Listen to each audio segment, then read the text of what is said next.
সমুদ্রের বালির ছড়ে সারি বেঁধে দাঁড়ানো ঝাউ গাছের গাঢ় সবুজ, আকাশে ঝাঁকে ঝাঁকে পাখি ও অন্যদিকে সবুজ উঁচু পাহাড়।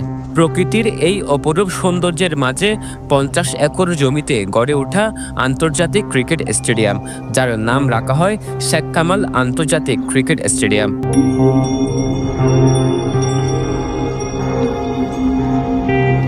অনিন্দ সুন্দর এই স্টেডিয়ামটি 2014 সালে উদ্বোধন হওয়ার পর থেকে কক্সবাজারের মানুষের স্বপ্ন ছিল বিভিন্ন দেশের তারকা ক্রিকেটারদের প্রতিদ্বন্দ্বিতামূলক ম্যাচ দেখবে এই মাঠে বসে।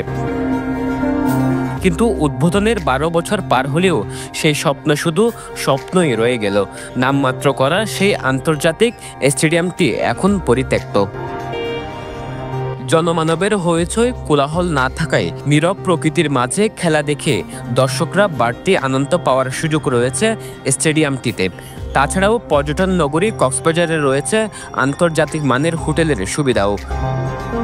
কিন্তু এত সুযোগ সুবিধা থাকার পরেও বিসিবির এই স্টেডিয়ামের প্রতি অনীহা যেন কক্সবাজারবাসীর স্বপ্ন পূরণে বাধা হয়ে দাঁড়িয়েছে। প্রায় 20 কোটি টাকা ব্যয়ে নির্মিত স্টেডিয়ামটির 8000 দর্শকের ধারণ ক্ষমতার একটি গ্যালারি নির্মিত হয়। গ্যালারিটিও গত 5 বছর ধরে ভাঙা পড়ে থাকলেও খবর নেই সংস্কারের। জরাজীর্ণ অবস্থায় পড়ে থাকা গ্যালারিটি দেখতে মনে হয় ভূতের বাড়ি। সমুদ্রের গর্জনে ভিন্ন স্বাদের সামুদ্রিক খাবারের ভরপুর আয়োজন উপভোগ করতে আজই চলে আসুন প্যাসিফিক বিচ লাউঞ্জ ক্যাফে কক্সবাজারে। ড্রেনেজ ব্যবস্থা না থাকায় বর্ষা আসলে মাঠে জমে হাঁটু সমান পানি। স্থানীয়রা বলছেন, কক্সবাজার আন্তর্জাতিক বিমানবন্দর সম্প্রসারণ হওয়ার কারণে মাঠের উপর দিয়ে বিমান চলাচল করবে, কিন্তু মাঠে ফ্লাড লাইট থাকলে বিমান চলাচলে বাধার সৃষ্টি হবে, তাই এই মাঠের সংস্কার হচ্ছে না। আবার এই সমস্যার সমাধানের কথা বলছেন অনেকেই। উদাহরণ হিসেবে তারা বলছেন নিউজিল্যান্ড ও ওয়েস্ট ইন্ডিজের ক্রিকেট স্টেডিয়ামের। বিশ্বে এই স্টেডিয়ামের মতো আরও অনেক স্টেডিয়াম রয়েছে যেগুলো সমুদ্র এবং এয়ারপোর্টের পাশেই গড়ে ওঠা।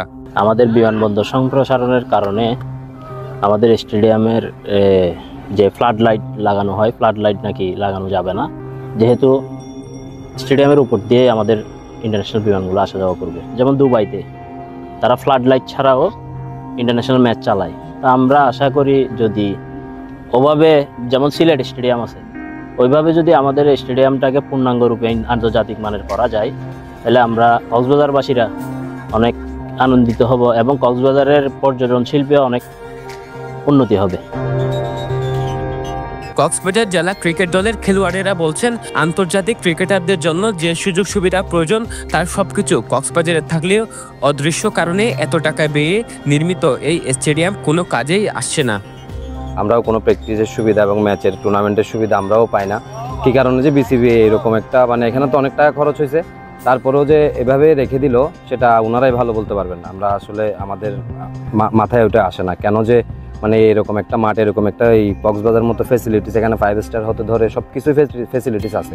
আমরা তো খুব আশা করেছিলাম যে মানে একটা ভালো একটা স্টেডিয়াম, মানে উন্নত মানের একটা স্টেডিয়াম হবে, পাশে বিচও আছে, খুব সুন্দর একটা পরিবেশ ছিল। কিন্তু আমাদের হয়তো বা কক্সবাজারবাসীর জন্য এটা বড় একটা দুর্ভাগ্যজনক ব্যাপার। স্টেডিয়াম তো করছে কিন্তু এমনিতে ফেলে রাখছে আর কি, আমার তো কাজ নাই, খেলাও হয় না, কক্সবাজার তো খেলাও হয় না, এগুলো মানে মাঠ থাকার পরেও তো কক্সবাজারবাসীদের খেলতে দেয় না।